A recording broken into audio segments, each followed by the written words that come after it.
Friends welcome to our channel e knowledge hub आपण मैंने जमी अलरेडी जो मैंने रेगुलरली क्लास करुवे से मैंने जानते आमर मॉडर्न हिस्ट्री क्लास अलरेडी चली ancient history already class T cover आमर हो सारी तार प्लेलिस्ट आपन को मिल जाए प्रोफाइल इंडिया पॉलिटी सेसन चली प्रीवियस ईयर क्वेश्चन आंसर सह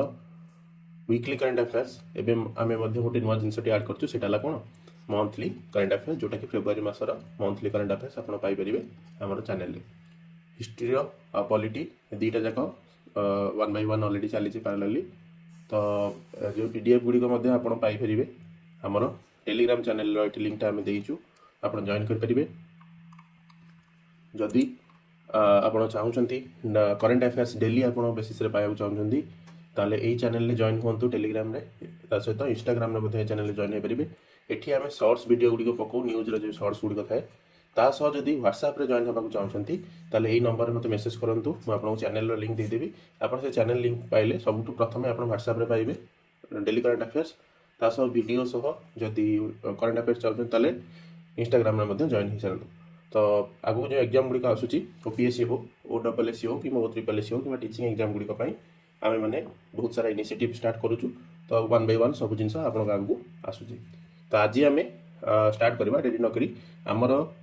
मॉडर्न हिस्ट्री अभी क्लास आम चलुचे तो मॉडर्न हिस्ट्री आपको प्रीवियस क्लास में कही जे बर्तमान आम गवर्नर जनरल मान विषय और भाइसरय मान विषय पढ़ा तो प्रथम आम गवर्नर जनरल ऑफ बेंगल जोटा कि 1773 मसीह 1833 मसीहा भितर जो मैंने आसी से विषय पढ़ा देन 1833 रे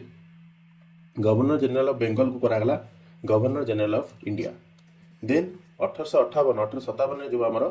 विप्लव होता तो 1857 जो क्रांति को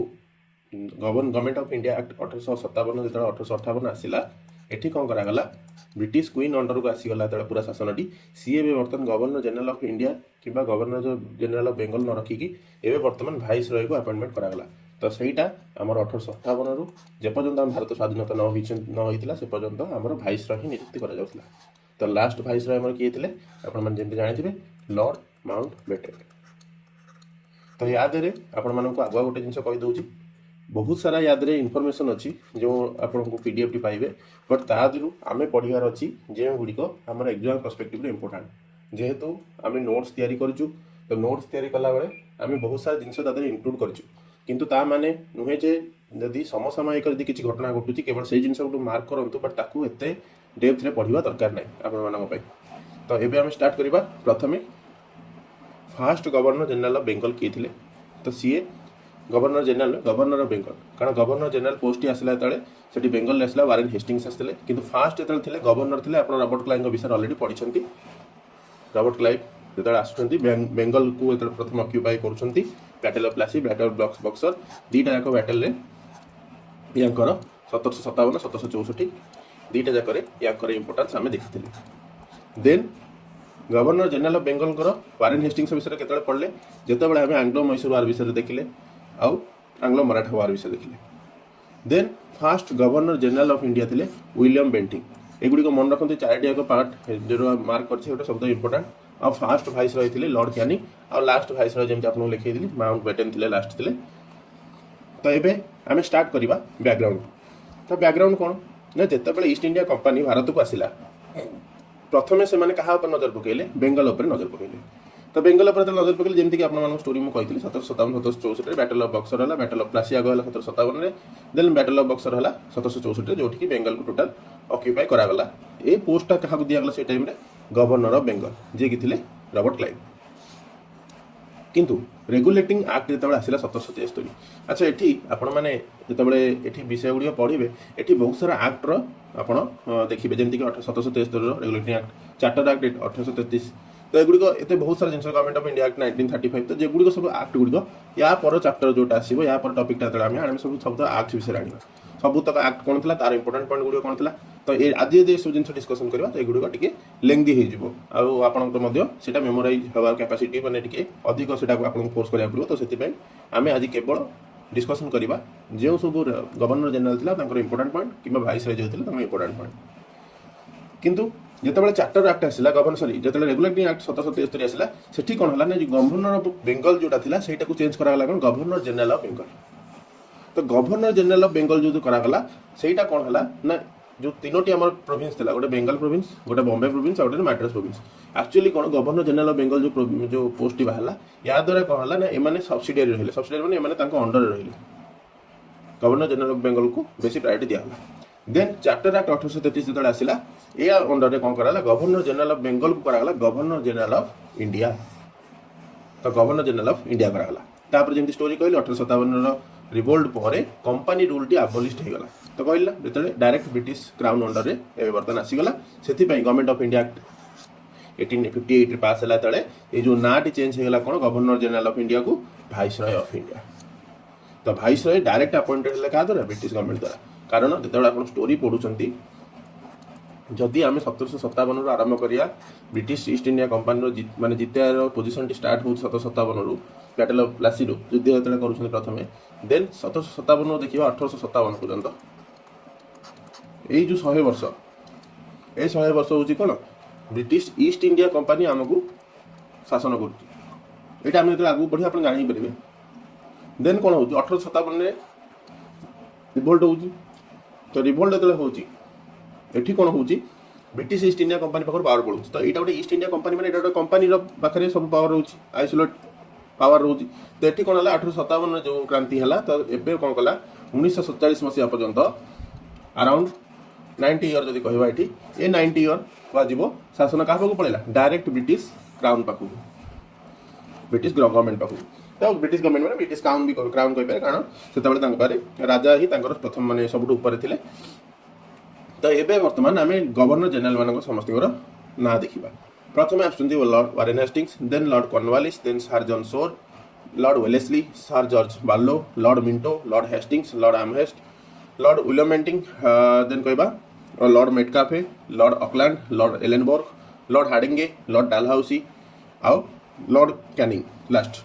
ये कौन ये गवर्नर जनरल मान कथा कहूँ भाइसरॉय मान कथा कहूँ कारण भाइसरॉय या चेंज हो ना तो 1857 भितर ये सब आसिले तो आपने कहे सर एत जन ना मन रखिपारू कि या विषय सब जिन मन रखा इंपोर्टाट कि ना मुझे जिन आपको डिस्कसन करने जाऊँगी आपको से जिन आप खातार मार्क रखु से भितर एग्जाम क्वेश्चन आसो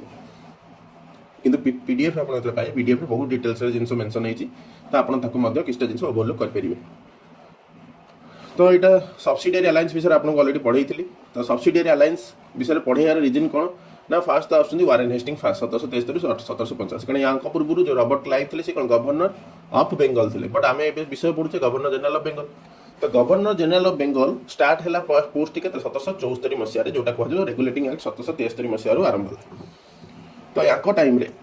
ये है प्रथम वारेन हेस्टिंग्स है प्रथम गवर्नर जनरल ऑफ बेंगल।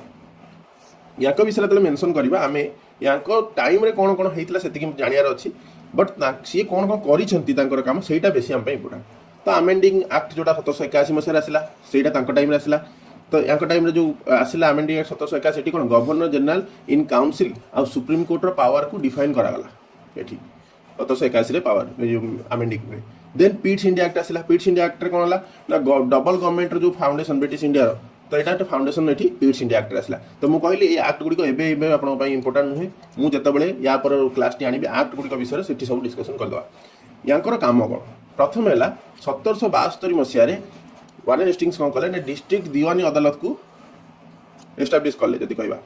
ये क्या द्वारा प्रेजाइड होता कलेक्टर द्वारा प्रेजाइड होता कौ case civil case civil case कौन थी ना हिंदू लॉ थी मुस्लिम लॉ थी।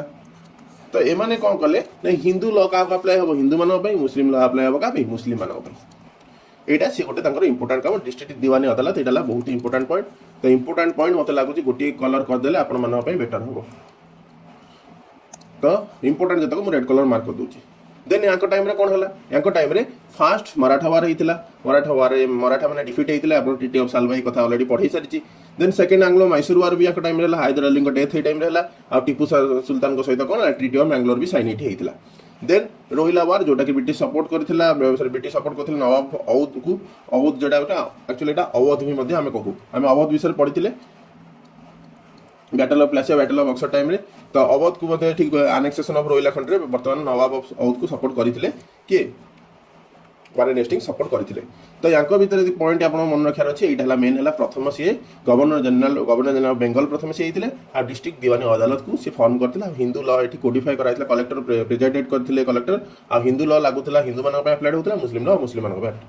अप्लाई होथिला। देन एक्सटर्नल रिलेशन जदि कहबा फर्स्ट एंग्लो वार सेकंड फर्स्ट मराठा वार सेकंड एंग्लो मैसूर वार और रोहिला वार ए तीनटा को टाइम याको टाइम रे हेतिला। देन आछुंदी लॉर्ड कॉर्नवालिस 1786 1793 ये है फास्ट से लोक जी आज डेट रे आमे जो सिविल सर्विस विषय पढ़ुचे जदि कहार माइंड एटा को आसीतिला जे एक्चुअली किए चिंता करथिले जे एटा को आनिबा पई तो प्रथमे यांके ये ट्राई करथिले सिविल सर्विस को आनिबा पई ऑर्गेनाइज करिबा पई। Lord Cornwallis also organised a regular police force. तो आपण माने जे गुडी को मार्क करूची से गुडी को टिके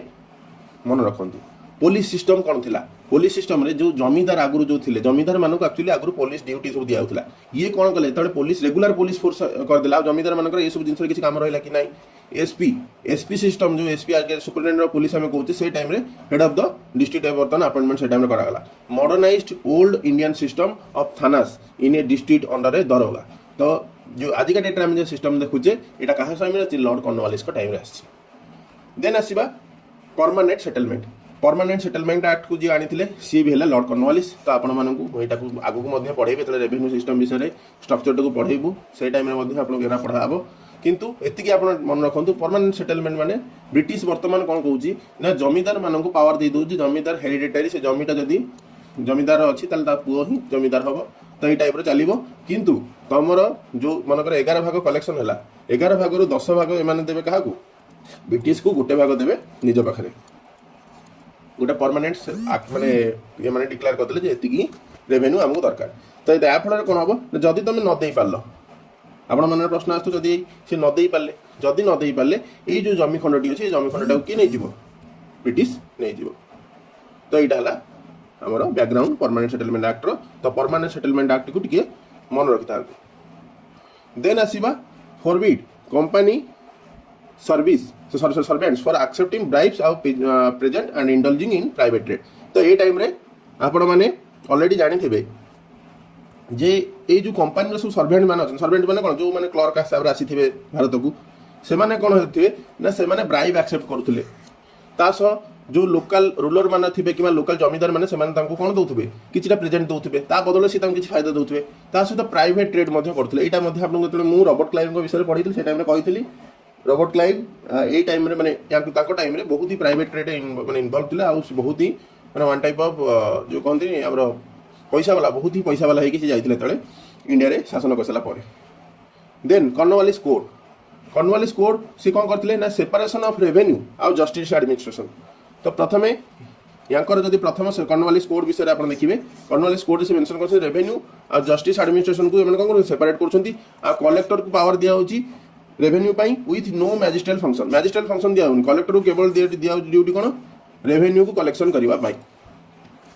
एगुडी कटी मन रखंतु European subjects brought under jurisdiction principle of sovereignty of law. तो यूरोपियन सब्जेक्ट गुडी को निज अंडर को आनि दोछंती अंडर जुरिस्डिक्शन माने ताकर जुरिस्डिक्शन अंडर आनुछंती आ principle of sovereignty of law. Then कहबा इंपोर्टेंट इवेंट गुडी को कोन टाइम हेतिला थर्ड मैसूर वार आउ ट्रीटी ऑफ सेरिंगापट्टनम। तो थर्ड मैसूर वार विषय भी आपण पढिछंती ट्रीटी ऑफ सेरिंगापट्टनम विषय भी आपण पढिछंती।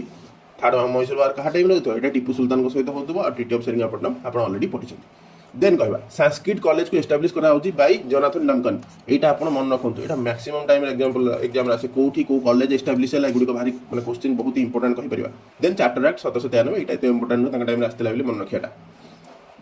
देन हम पढिबा सर जॉन सोर तांका विषय 1793 1798 याका विषय एते किछि मन रखिला वाले जिंस नै बट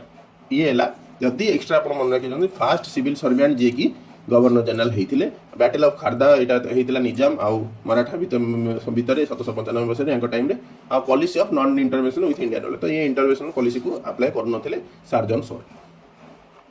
1798 पर आसी जाउछंती लॉर्ड वेलेस्ली जी की 1798 1805 पर्यंत ए टाइम रे आपण मध्ये दळ पढैथिली से टाइम मन थिवो मद्रास प्रेसिडेंसी 1801 रे सी कोन करछंती पॉलिसी ऑफ सब्सिडियरी अलायंस को एक्सेप्ट कर दोछंती। तो सिविल सर्विसेज 1800 मसीह से प्रथमे फोर्ट विलियम कॉलेज को एस्टाब्लिश करथिले जो सिविल सर्विस रो जो रिक्रूट्स मानन को प्रथमे ट्रेनिंग देबा पे किंतु सेटा बंद हेतिला 1802 रे 1806 रे ईस्ट इंडिया कॉलेज सेटअप है कौटी इंग्लैंड रे। तो जिते आप जो देखी जो एजुकेशन सिस्टम टी इंग्लिश माने आंग्लिसाइजेशन जेहेतु करा जाइथिला तो सेति पई तांकू इंग्लैंड को ही पठा जाउथिला सेमान सेठू ट्रेनिंग नहीं आसुथिले। Enacted censorship of press act 1799 एटा को बहुत ही मन रखंतु इंपोर्टेंट हिसाब रे। एठी कोन होउची प्रेस रेस्ट्रिक्शन एठी लगा जाउची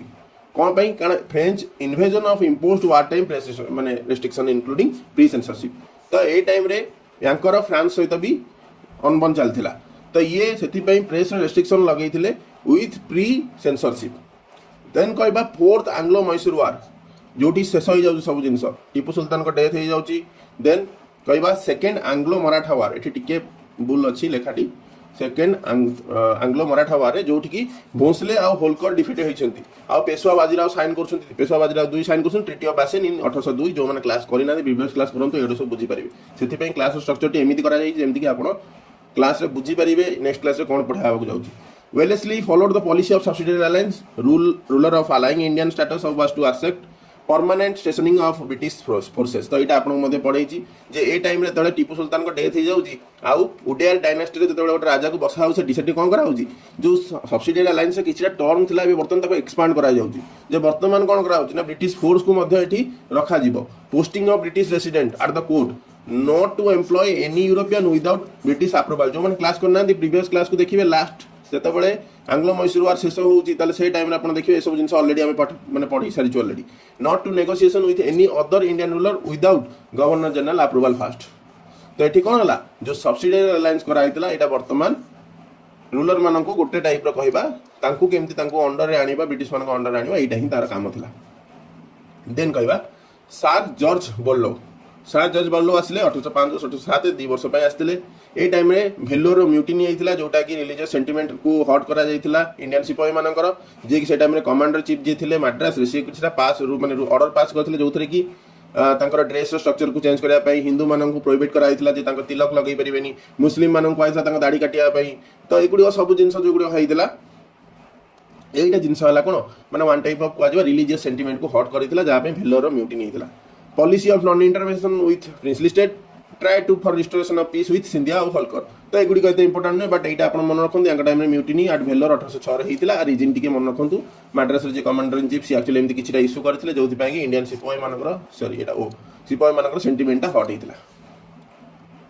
तो नेक्स्ट सर जॉर्ज बोलो 1807 परे वर्तमान लॉर्ड मिंटो आछन 1807 रो 1813 ट्रिटी ऑफ अमृतसर साइन करछनी महाराजा रंजीत सिंह सहित 1809 रे एटा मन रखंतु। अच्छा जो ट्रिटी ऑफ अमृतसर साइन होता है एक्चुअली कौन कह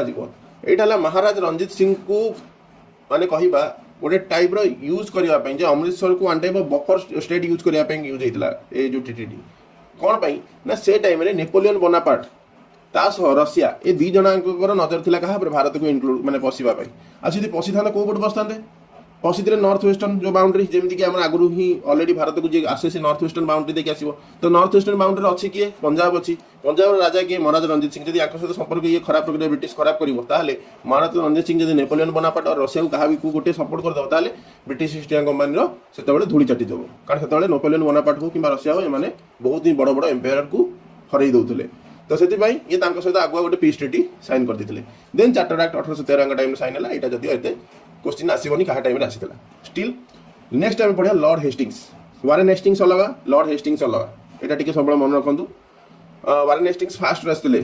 ये लॉर्ड हेस्टिंग्स मझी टाइम 1813 मसीह आस। तो लॉर्ड हेस्टिंग्स आस 1813 रू 1823 ये भी सही नॉन इंटरवेंशन पॉलिसी को फॉलो कर सॉरी फॉलो करना नॉन इंटरवेंशन पॉलिसी को टोटल डिक्लाइन कर दूसरी एग्रेसिव पॉलिसी को स्टार्ट कर ये वर्तमान सेकेंड फेज ऑफ ब्रिटिश एम्पायरिज्म को स्टार्ट कर आउ ब्रिटिश एशियाटिक एम्पायर को माने कन्क्योर करने माने टेरिटरी को बढ़ाया चिंता कर। तो सेठी से कौन कर बर्तमान भारत भीतर देश मान सॉरी भारत भीतर टेरिटरी को कब्जा करने अपेक्षा से बर्तमान जी चिंता करदे बर्तमान भारत बाहर को जावा। भारत बाहर आंग्लो नेपाल वार सहित आंग्लो नेपाल वार लड़ुंट आउ एंड हूँ से ट्रिटी कौन ट्रिटी ऑफ सागौली 1815 एगुड़ी आम आगे धीरे धीरे पढ़ा। यही ट्रिटी अंडर कौन गला नेपाल किछिटा टेरिटरी लॉस होता including all the territories king of Nepal had own in wars in last 25 years. तो 25 वर्ष काल से जहाँ लड़की पाई से 20 जिनस सी बर्तमान हरई दौरान। ब्रिटिश रिप्रेजेंटेटिव को काठमांडू गोटे एस्टाब्लिश कराउची it allowed Britain to recruit Gurkhas for military services तो गुरखार जो आसिला जो टर्म टी गुरखार एटा आसिला को टाइम रे ए जो ब्रिटिश मानक सहित आंग्लो नेपाल वार रे माने इन्वॉल्व होतला treaty of सागौली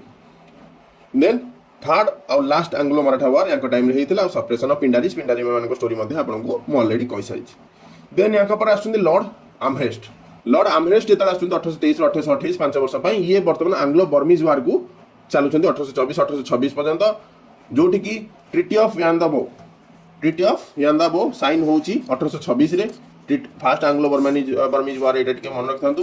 the treaty ended the longest and most expensive war in British East India company माने ब्रिटिश इंडियन हिस्ट्री यदि कहबा सबठु मोस्ट एक्सपेंसिव वार कजे ताले बर्मा माने आपण जानि परछन कोन जो म्यांमार टेरिटरी को हमें बर्मा कहूचे ये एंशिएंट टाइम रे ताकू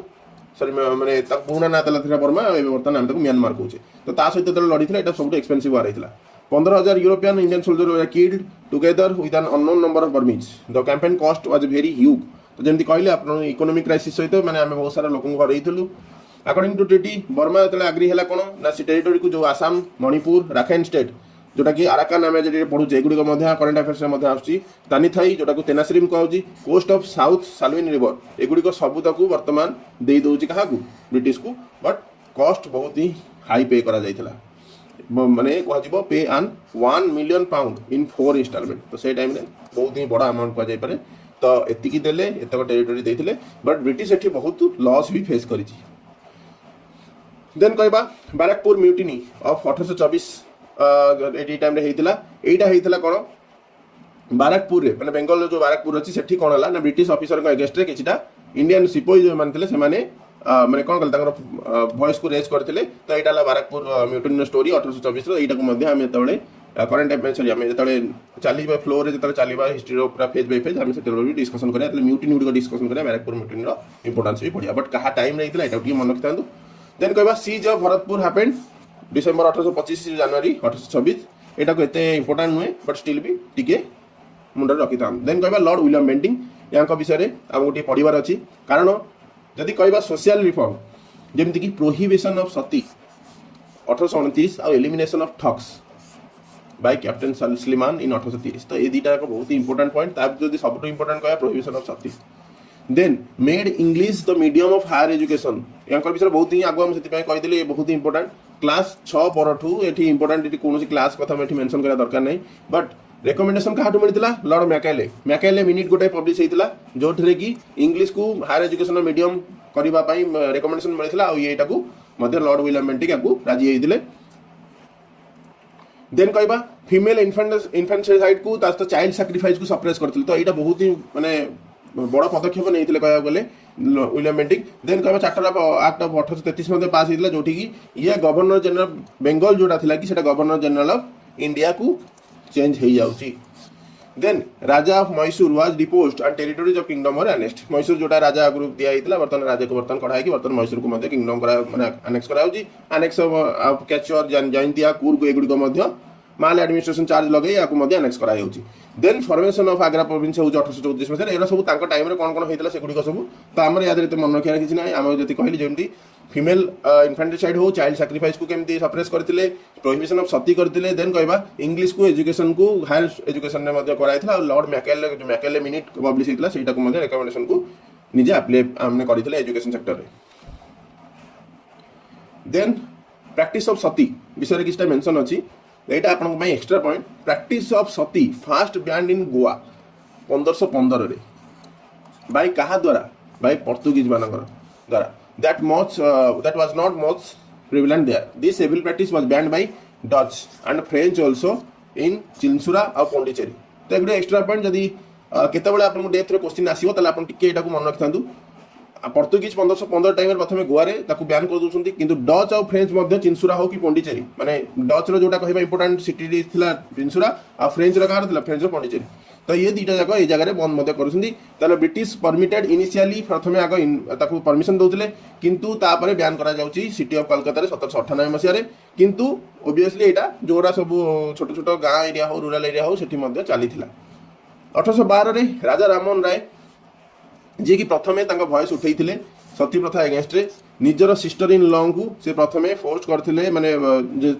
देखिथिले force to commit sati it was on 4 December 1829 when the practice was formally banned in all the lands under the Bengal presidency by Lord William Bentinck तांको द्वारा बैन करा जायतिला किंतु से निजर सिस्टर इन लॉ माने तांको माने फोर्स करा जायतिला से टाइम रे कमिट करिया पे sati but this by this regulation the people who abetted sati were declared guilty of culpable homicide. The ban was challenged in the court. The matter went to Privy Council in London. The Privy Council upheld the ban in 1832. After that, the other territories also started following banning, but it remained legal in princely states, particularly Rajputana, where it was very common under the British control. Jaipur banned practice 1846. तो इटा हला जो सती practice जोटा हमर अछि prohibition of सती जोटा हम story आमे पढिले जोटा एक्चुअली केमिति सेटा लीगल माने कॉन्फ्लिक्ट भितर फसीला प्रिवी काउंसिल जो लंडन में जोटा थिला सेटा को चैलेंज करा जायथिला सेठी जाईकी सी मध्ये 1832 ताकू दे देले जे जो बैन हेते ठीक अछि किंतु स्टिल भी जो प्रिंसली स्टेट अछि जति पर्टिकुलर राजपूताना टेरिटरी जोडा सेठी ए जिंस चालुतला किंतु जयपुर को जते बेले राजस्थान में जयपुर जते प्रिंसली स्टेट गुडो कब्जा आरंभ होला जो ब्रिटिश कंट्रोल को आसिला से टाइम रे 1846 मसिया रे जयपुर एटा को बैन मध्ये से टाइम रे करथिला तो एटा ला बैकग्राउंड स्टोरी देन साल चार्ल्स मेटकाफे 1835-1836 गोटे वर्ष शासन करथिले यांको टाइम रे प्रेस एक्ट ऑफ 1835 जोटा कहा जाउची लिबरेटर ऑफ द प्रेस ये कौन कले ना रेस्ट्रिक्शन जो आगु लागिथिला जो कहली सेंसरशिप आगु लागिथिला से गुडी सब रेस्ट्रिक्शन को हटाई देले तो एटा सेति में कहजी liberator of the press press act 1835 को मन रखंतु देन लॉर्ड ऑकलैंड 1836-42 पर्यंत मोस्ट इंपोर्टेंट इवेंट टाइम रे कोन होइतिला फर्स्ट अफगान वार होइतिला जोटा कि डिजास्टर होइतिला गवर्नमेंट पई कारण माने ब्रिटिश गवर्नमेंट पई कारण अफगान वार रे बहुत ही से माने heavily loss होइतिले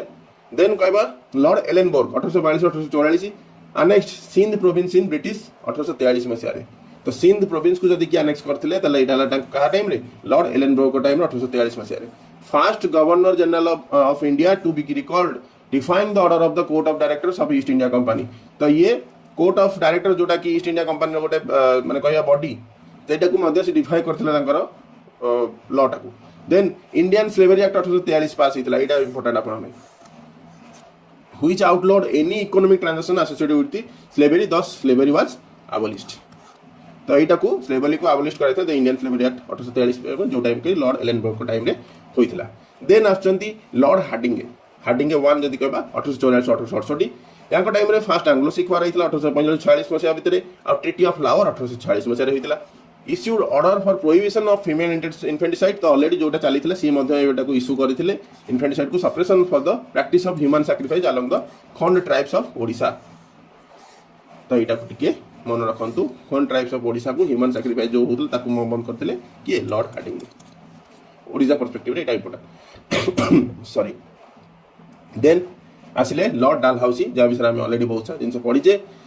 open the first Indian railway in 1853 from Bombay to Thane तो प्रथमे जदि रेलवे सिस्टम को किए आनी थिले सी हैला 1853 मसिया रे किए लॉर्ड डालहाउसी सेटा भी कोठू बॉम्बे रु थाने 26 माइल सेटा मन रखिया नै रेलवे लाइन टी हेतला कंस्ट्रक्टेड तापर कलकत्ता रु रानीगंज कोलफील्ड तो धीरे धीरे को सब सिटी को हेतला हम पई सेटा इंपोर्टेंट नुहे आउ जदियो बहुत जन डाउट रे थाने जे रेलवे कोन पे हेतिला तले आपण मन रखंतु रेलवे केबे भी भारतीय लोकंकर सुविधा पई होई नथिला रेलवे जदि हेतिला केवल ब्रिटिश रा इंटरेस्ट को शो पीस पर शो केस करिया पई जदि कहबा कोन पे केमिति आपण पचर सारा एटा कोन पे कहउचंती कारण जेउ एरिया रु ब्रिटिश मानन को सहज रे जो कहबा हमर जो मिनरल्स गुडी को हो किबा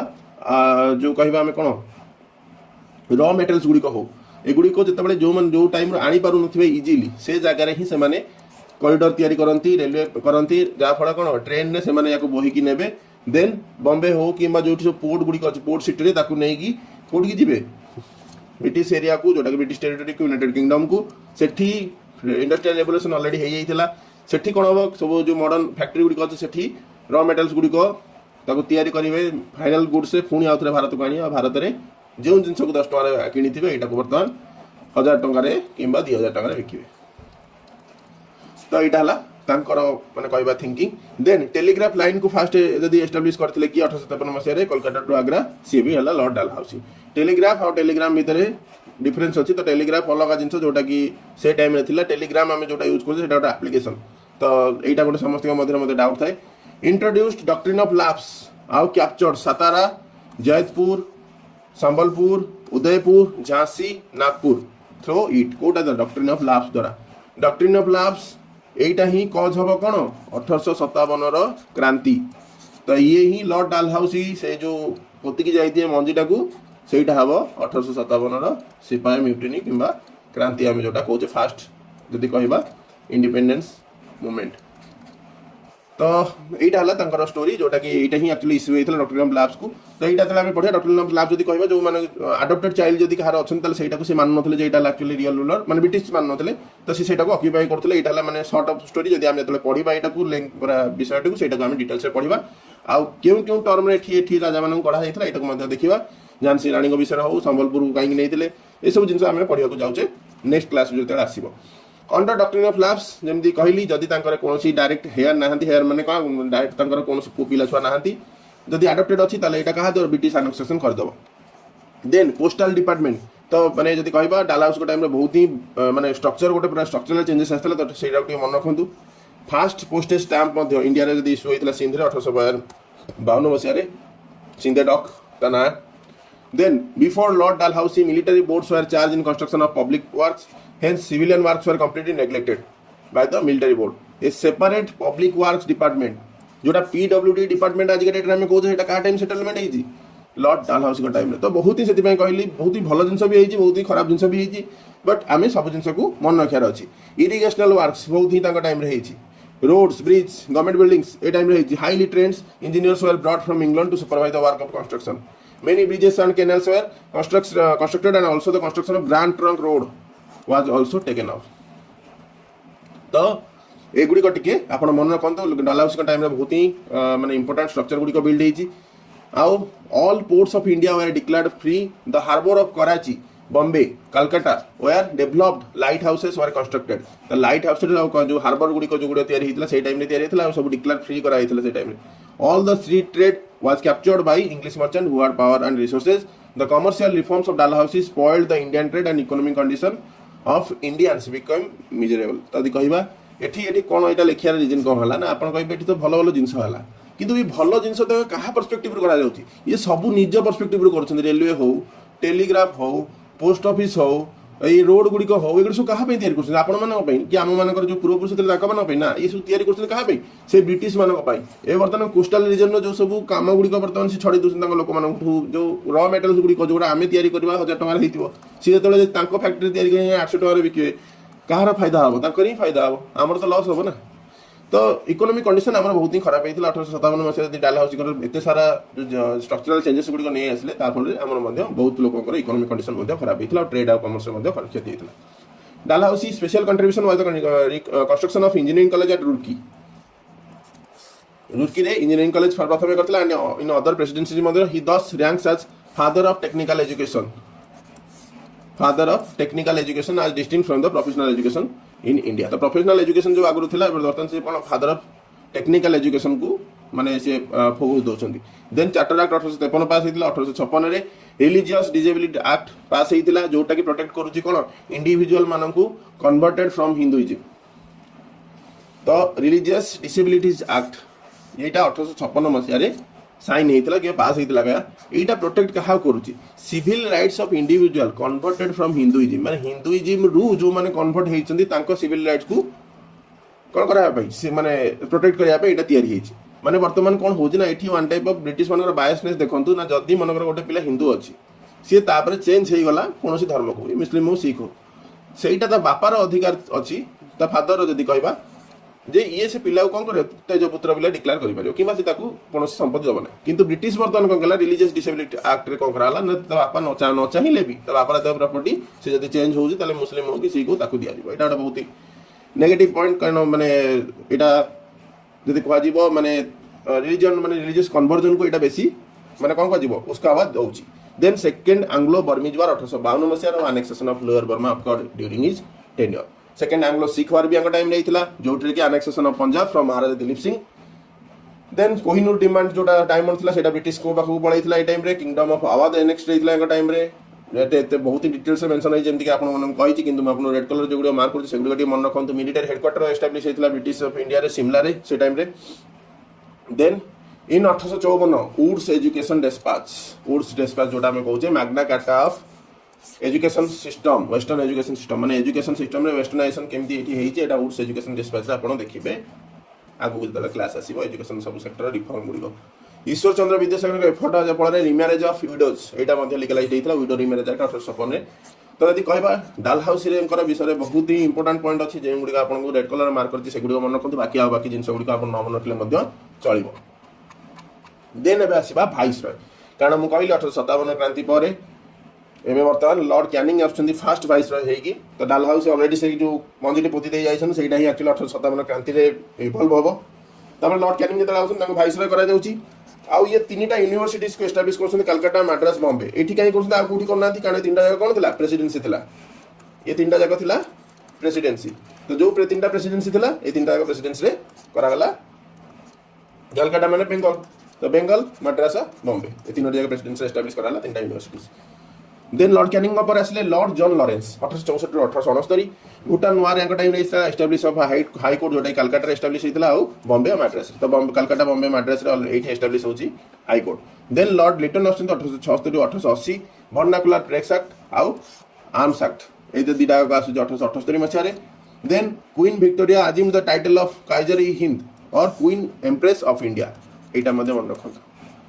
ए दुईटी जाक पॉइंट जिता लॉ आउ एटा को काइजर इ हिंद जो आजिम करछन टाइटल क्वीन विक्टोरिया एटा मन देन लॉर्ड रिपन आसुँच 1880 1884 वर्नाकुलर प्रेस एक्ट जोटा आगु आसीथिला से वर्नाकुलर प्रेस एक्ट को ये कौन करछंती लॉर्ड लिटन कर ये बर्तमान रिपील कर दोछंती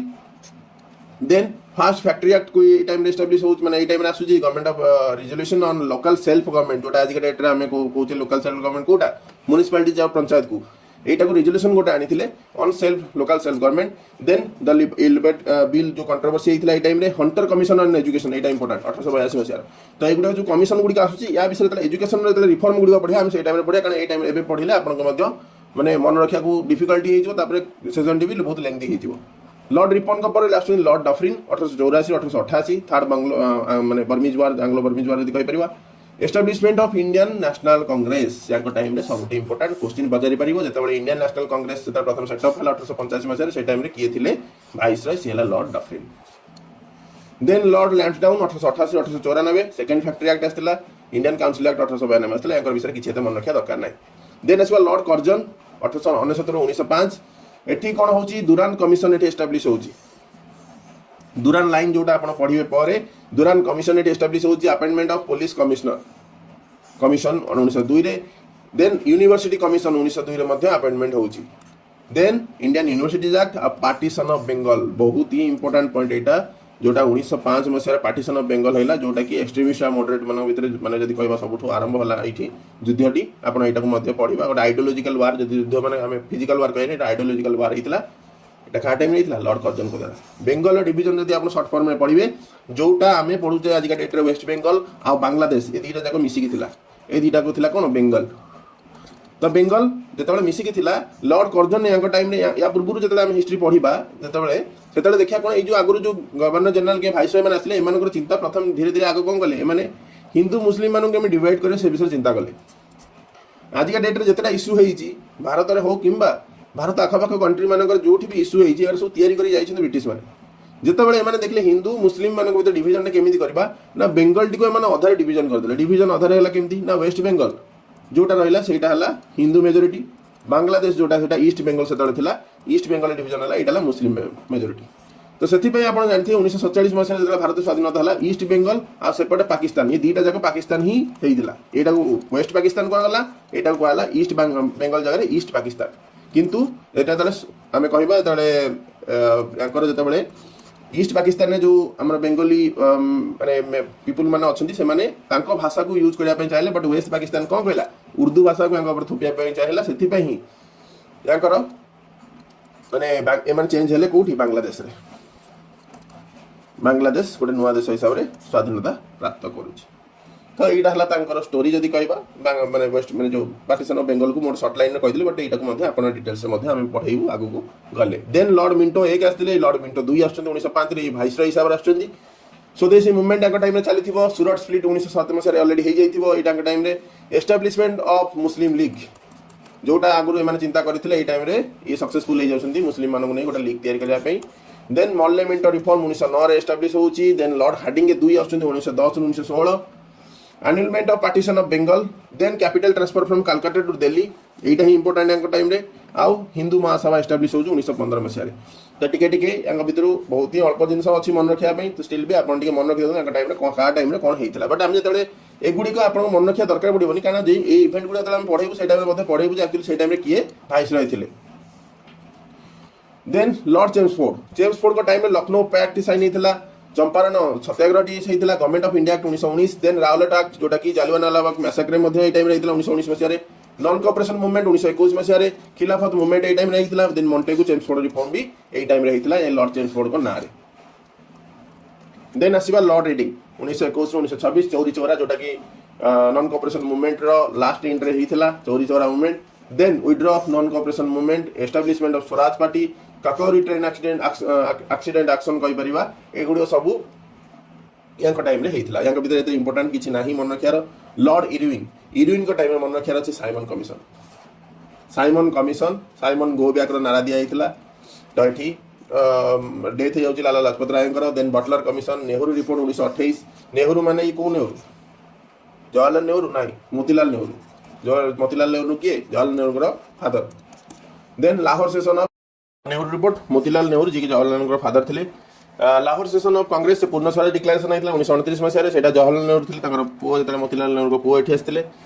पावर जी कि फर्स्ट प्राइम मिनिस्टर होगी आसते. तो लाहौर सेशन ये पूर्ण स्वराज डिक्लेरेशन होता. दांडी मार्च होता 1930 मसीह. सिविल डिसोबेडिएंस मूवमेंट 1930 मसीह.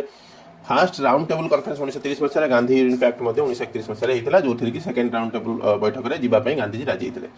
लॉर्ड विलिंगडन 1931 1936 पुना पैक्ट को साइन करते 1932 मसीह जोटा कि कम्युनाल आउट कही जाए माने माने कौन कह प्लेस मान जो पोस्ट गुड़िक डिक्लेयर होता है हिंदू मान अलग पोस्ट, मुस्लिम मान अलग पोस्ट, क्रिश्चियन मान अलग पोस्ट. ये टाइप पोस्ट गुड़िक सब अलग अलग डिविजन होता है रिलीजियस पोस्ट हिसाब से. देन लॉर्ड लिलिंग को आसते 1936 मसीह 1944 मसीह पर्यंत. गवर्नमेंट ऑफ इंडिया एक्ट 1935 से टाइम साइन होता जोटा कि आज मिनी कॉन्स्टिट्यूशन आम कहू. Resignation of Congress ministries after the outbreak of second world war 2 1939 मसीह. त्रिपुरी क्राइसिस और फॉर्मेशन ऑफ फॉरवर्ड ब्लॉक 1939 मसीह. Lahore resolution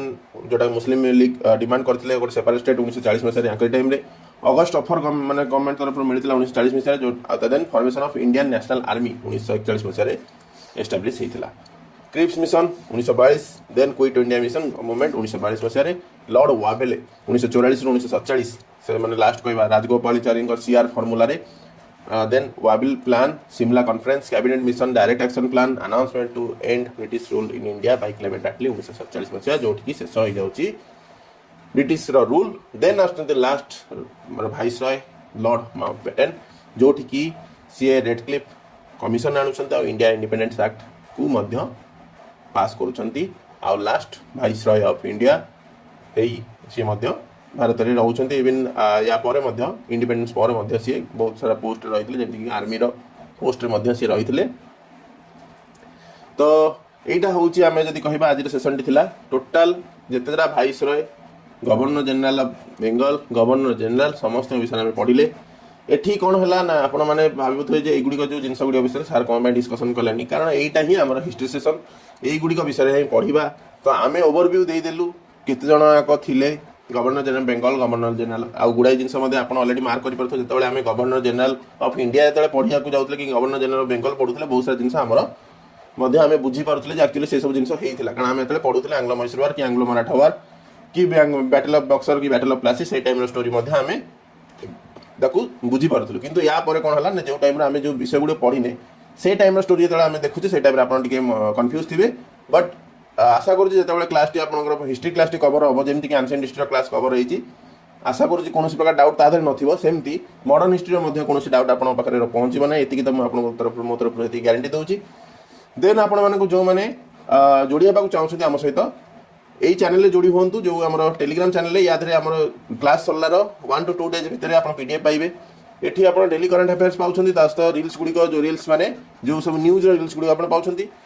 channel WhatsApp channel join हूँ डेली करंट अफेयर्स आप सब मॉर्निंग जल्दी पाइबे. जो सब वीडियो गुड़िक पड़ो तार अपडेट ये पाइबे. तो व्हाट्सएप चैनल जोड़ाई कौन करेंगे ना ये नंबर गोटे मेसेज करेंगे से नंबर में आपको गोटे टेक्स्ट हाई जब कर दूसरी मत आपको लिंक गोटे देवी से लिंक जॉइन होगी आप व्हाट्सएप चैनल जॉइन हो पारे. आगू जेकोसी एग्जाम आस ओपीएससी हो, ओडब्ल्यूएससी हो, ट्रिपल एससी हो, टीचिंग एग्जाम जो हो कि टीचिंग एंट्रेंस एग्जाम जो होती आप एठी आम क्लास जोड़ी हूँ आप रेगुलाली क्लास करूँ आप ड्रीम को अचीव करूँ तो आशा करुँच वीडियो पसंद आते वीडियो पसंद आते लाइक करूँ शेयर करूँ सांग सहित सब्सक्राइब करूँ चैनल को जो नुआ आउ बेल आइकन टाइम क्लिक कर दिखाँ जो नुआ भिडियो आसमें तार अपडेट पाइपर तो सांग रोचे धन्यवाद।